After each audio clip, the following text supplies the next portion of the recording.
सर्वेभ्यो नमो नमः। भवतां सर्वेषां स्वागतं करोमि। आगच्छन्तु जानीमः शिक्षायाः राष्ट्रियम् उद्देश्यम्, नेशनल एम ऑफ एजुकेशन इत्यस्मिन् विषये। पूर्वस्मिन् कालांशे अस्माभिः चर्चा कृता आसीत्।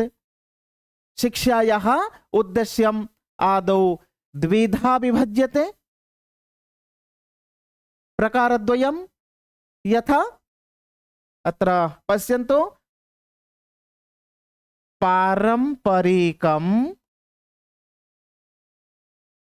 उद्देश्यम्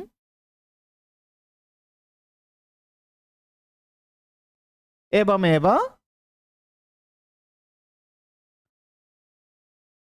आधुनिकम् उद्देश्यम्।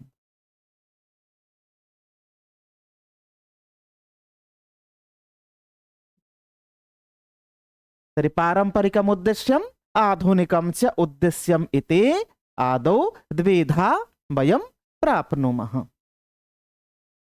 तर्हि पारंपरिकेषु उद्देश्येषु कानि कानि उद्देश्यानि वर्तन्ते जानन्ति भवन्तः। ज्ञानप्राप्तिः, मोक्षप्राप्तिः, ईश्वरभक्तेः, धार्मिकभावनायाश्च विकासः। एवमेव इतोपि अन्यानि उद्देश्यानि सन्ति, भवन्तः जानन्ति। इतः पूर्वम् अस्माभिः पठितमस्ति। तथैव आधुनिकम् उद्देश्यं यद् वर्तते, आधुनिकेषु उद्देश्येषु कानि कानि उद्देश्यानि वर्तन्ते, स्मरन्ति वा? अस्तु, पुनः वदामि। आधुनिकेषु उद्देश्येषु प्रायः वैयक्तिकम् उद्देश्यं, सामाजिकम् उद्देश्यं, राष्ट्रियम् उद्देश्यं, अन्ताराष्ट्रियम् उद्देश्यम् एवं प्रकारेण इतोपि अन्यानि उद्देश्यानि अन्तर्भवन्ति। तर्हि अद्य जानीमः राष्ट्रियम् उद्देश्यं किमस्ति, राष्ट्रियेषु उद्देश्येषु कानि कानि उद्देश्यानि भवन्ति। तर्हि राष्ट्रियम् उद्देश्यं यद् वर्तते, कस्य उद्देश्यस्य अन्तर्गते भवति?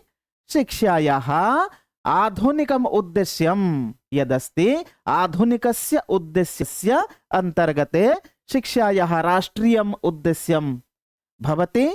राष्ट्रियेषु उद्देश्येषु कानि कानि उद्देश्यानि भवन्ति, आगच्छन्तु जानीमः।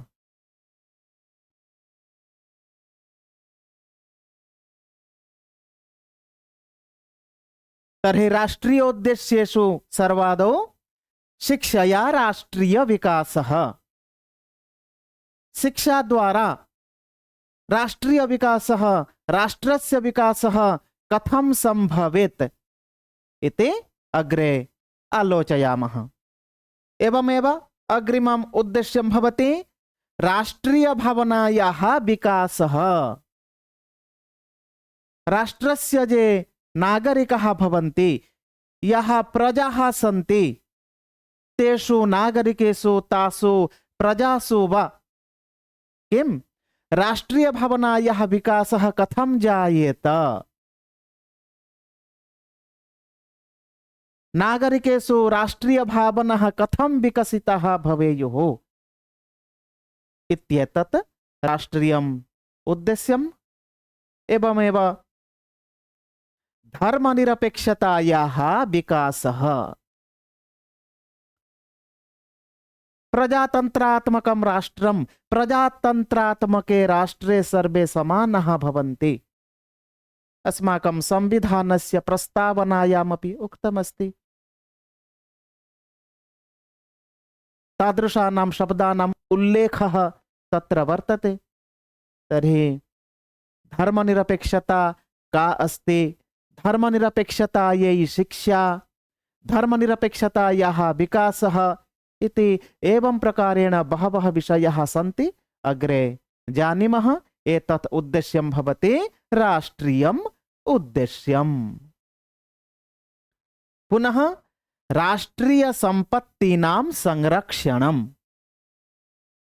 राष्ट्रस्य यः सम्पत्तयः वर्तन्ते, ताः सम्पत्तयः केषाम्? अस्माकम्। अस्मादृशानां नागरिकाणामेव सम्पत्तयः वर्तन्ते। राष्ट्रेण अस्माकं कृते बहूनि वस्तूनि प्रदत्तानि वर्तन्ते। तेषां वस्तूनां संरक्षणं, तासां राष्ट्रियसम्पत्तीनां संरक्षणं कर्तव्यं भवति। संरक्षणं के कुर्वन्ति? तस्य राष्ट्रस्य प्रजाः, तस्य राष्ट्रस्य नागरिकः। तर्हि नागरिकेषु सम्पत्तीनां संरक्षणाय, सुरक्षायै, मनोवृत्तीनां विकासं साधयति शिक्षा। एतद् राष्ट्रियम् उद्देश्यम्। अद्य केवलं किञ्चित् बिन्दुमात्रं जानीमः, अग्रिमेषु दिनेषु विस्तृतं ज्ञास्यामः। पुनः राष्ट्रिय एकतायाः वर्धनम्। राष्ट्रिय एकता अग्रे पठिष्यन्ति। एकता का, राष्ट्रिय एकतायाः कः अर्थः, राष्ट्रिय एकतायै शिक्षायाः किं योगदानं वर्तते, वा शिक्षायाः कः कः भूमिकाः सन्ति, तत्र अध्यापकानां योगदानं किं, छात्राणां योगदानं किम्, एवमेव बहवः विषयाः सन्ति। प्रजातन्त्रात्मिकी शिक्षा, तस्मिन् कालांशे वा तस्मिन् अध्याये वयं पठिष्यामः किं राष्ट्रिय एकतायाः वर्धनं। छात्रेषु, सामाजिकेषु, नागरिकेषु, प्रजासु राष्ट्रिय एकतायाः वृद्धिः कथं भवेत् इत्येतत् राष्ट्रियम् उद्देश्यं भवति। एवमेव अत्र राष्ट्रिय उत्पादने वृद्धिः।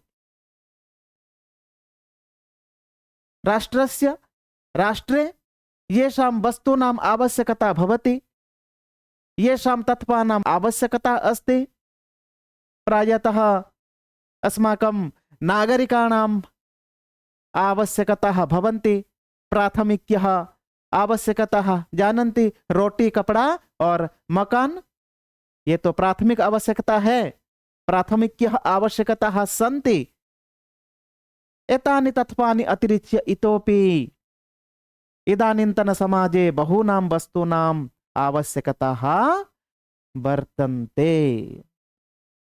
तर्हि राष्ट्रे राष्ट्रियोत्पादने वृद्धिः यथा भवेत् तदर्थं शिक्षा प्रयासं करोति। शिक्षा स्वसामाजिकान्, स्वप्रजाजनान् प्रेरयति इति राष्ट्रियोत्पादने वृद्धिः इति राष्ट्रियमुद्देश्यमस्ति। राष्ट्रस्य उत्पादनं यथा वर्धेत तत्र अस्माकमेव उत्तरदायित्वमस्ति इति एतत् उद्देश्यं वदति। पुनः राष्ट्रिय प्रतीकानां सम्माननम्। राष्ट्रिय चिह्नं, राष्ट्रिय चिह्नानि राष्ट्रस्य प्रतीकभूतानि। राष्ट्रिय पशुः, राष्ट्रिय पक्षी, राष्ट्रिय ध्वजः, एवमेव अन्यानि बहूनि वर्तन्ते। तर्हि तेषां राष्ट्रिय प्रतीकानां सम्माननम् अस्माभिः कर्तव्यं भवति। एतदर्थं शिक्षा प्रेरयति। भवन्तः प्रायः पश्येयुः, ये अशिक्षिताः भवन्ति, ये मूढाः भवन्ति, राष्ट्रिय प्रतीकानाम् असम्मानं कुर्वन्ति इति बहूनि उदाहरणानि समाजे प्राप्यन्ते, समाजे दृश्यन्ते। परन्तु शिक्षितजनैः एतादृशं नाचरणीयम्। राष्ट्रिय प्रतीकानां सम्माननम् अस्माकं कर्तव्यं भवति। एतत् राष्ट्रियम् उद्देश्यम् अस्ति। एवमेव लोकतन्त्रात्मक भावनायाः विकासः। इतः पूर्वं मया उक्तम् लोकतन्त्रात्मक भावनाः जनेषु भवेयुः। लोकतन्त्रात्मके राष्ट्रे सर्वे समानाः वर्तन्ते। लोकतन्त्रस्य प्रजातन्त्रस्य केचन सिद्धान्ताः भवन्ति। अस्माकं संविधानस्य भारतीय संविधानस्य प्रमुखः सिद्धान्तः स्वतन्त्रता, समानता, भ्रातृत्वभावना, न्यायः, इतोपि अनेके बहवः सिद्धान्ताः वर्तन्ते।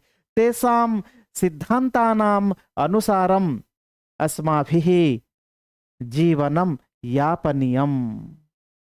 राष्ट्रे अस्माभिः तादृशम् आचरणीयं भवति। अत्र लोकतन्त्रात्मकभावनः एते सिद्धान्ताः वदन्ति अस्माकं सर्वेषु नागरिकेषु लोकतन्त्रात्मकभावनाः विकसिताः भवेयुः। सर्वे समानाः सन्ति, सर्वेषां समानकर्तव्यानि भवन्ति, सर्वेषां समानानि उत्तरदायित्वानि सन्ति। धर्मनिरपेक्षता, राष्ट्रीय एकता, भावनात्मक एकता, सर्वेषु क्षेत्रेषु सर्वेषाम् अधिकारः वर्तते। शिक्षा क्षेत्रे भवतु, चिकित्सा क्षेत्रे भवतु, उद्योगे भवतु, सामाजिक परिवर्तने सर्वेषां योगदानं भवति। इत्येवं प्रकारेण अयं विषयः अत्यन्तं विस्तृतः विषयः। अग्रे जानीमः। अवगतं? साधु। पुनश्च सामाजिक नैतिक कर्तव्यानां परिपालनम्। सामाजिक कर्तव्यानां, राष्ट्रीय कर्तव्यानां, नैतिक कर्तव्यानां, अस्माकम् उत्तरदायित्वानां पालनं वयं कुर्मः। ये शिक्षिताः सन्ति ते उत्तरदायित्वानां परिपालने अग्रे आगच्छन्ति, सर्वाग्रे भवन्ति। परन्तु ये अशिक्षिताः सन्ति ते किं कुर्वन्ति? ते केवलम् अधिकारस्य विषये चिन्तयन्ति। मम एतादृशः अधिकारः अस्ति, मम कृते एतत् आवश्यकम् अस्ति इति। एवं प्रकारेण अधिकारविषये तु सर्वे चिन्तयन्ति, परन्तु उत्तरदायित्वानां सम्पादनाय यथा वा यदा कालः आगच्छति सर्वे दूरं गच्छन्ति। कर्तव्यानाम्, उत्तरदायित्वानां सम्पादने वयं सामाजिकः राष्ट्रस्य नागरिकः तत्परतां प्रदर्शयामः इति शिक्षायाः राष्ट्रियम् उद्देश्यं वदति। क्लियर? वेरी गुड, बहु शोभनम्। एवमेव प्रौद्योगिक शिक्षाणाम् आधुनिकीकरणम्। प्रौद्योगिक शिक्षा, प्राविधिक शिक्षा, वैज्ञानिकी शिक्षा, इदानीन्तन युगः अत्याधुनिक युगः, प्राविधिकः युगः, वैज्ञानिक युगः। अस्मिन् समाजे इदानीन्तन समये प्राविधिक विकासः तीव्रगत्या भवेत्, वैज्ञानिक विकासः तीव्ररीत्या भवेत्। यदि आधुनिकता नास्ति, प्रविधिः नास्ति, वैज्ञानिकता नास्ति चेत् वयम् अधोपतिताः भविष्यामः। अस्माकं शीघ्रम् उन्नतिर्न भविष्यति, समाजे शीघ्रं परिवर्तनं नागमिष्यति। तर्हि शिक्षायाः राष्ट्रियमुद्देश्यं किं वदति? प्रौद्योगिक शिक्षाणाम् आधुनिकीकरणं। प्रौद्योगिक शिक्षा, इंजीनियरिंग, टेक्नोलॉजी, एवमेव अन्येपि बहवः विषयाः वर्तन्ते। अत्याधुनिकरीत्या तेषां विषयाणां शिक्षणं भवेत्। अनेन एव किं भविष्यति? राष्ट्रियोत्पादन वृद्धिः, राष्ट्रस्य विकासः, प्राविधिक विकासः, वैज्ञानिक विकासः, सामाजिकानाम् उन्नतिः शीघ्रं तीव्रगत्या भविष्यति इति। इत्थम् एवं प्रकारेण शिक्षायाः राष्ट्रीय उद्देश्यानि निर्दिष्टानि वर्तन्ते, इतोपि उद्देश्यानि सन्ति। अग्रिमकक्षासु वयम् एतेषाम् उद्देश्यानां विषये पुनः विस्तृतरूपेण चर्चां करिष्यामः।